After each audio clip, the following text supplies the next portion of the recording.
whether you're a Christian or not, you need to stop listening to secular music, and the reason might surprise you. A lot of people make this simple mistake where they think, oh, I can just listen to whatever I want, I can do whatever I want, and God will still save me. Well, however, that may or may not be the case. It's on a kind of a case-by-case basis because that's God's decision, not mine. But what I will tell you is it becomes a lot easier, your thoughts become more clear, and it becomes a lot easier and more simple to follow God and to be able to hear him when you just quiet the noise, when you don't allow it to overtake him, because God is whispering to you.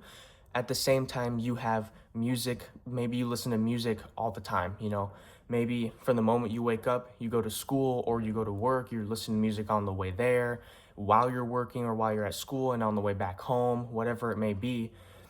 If you're listening to music, as an example, all the time, especially secular music, if you listen to Christian music, it's a completely different discussion. That's a good thing. But if you're listening to secular music specifically, and you might not even think some things might be secular, and this mistake can really cost you your relationship with God, at least temporarily for a while.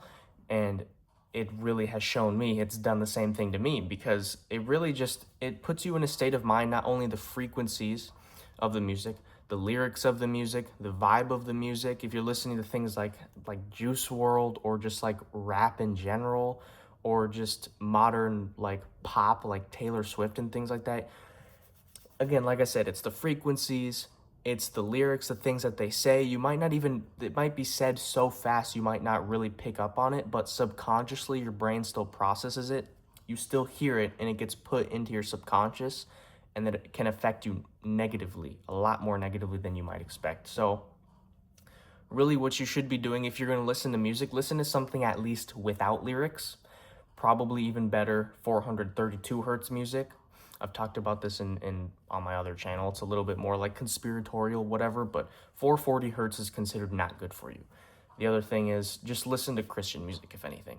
That'd be better for you. Maybe even, I guess you could argue country, but even that's still a little iffy. So yeah, God bless if this helped you.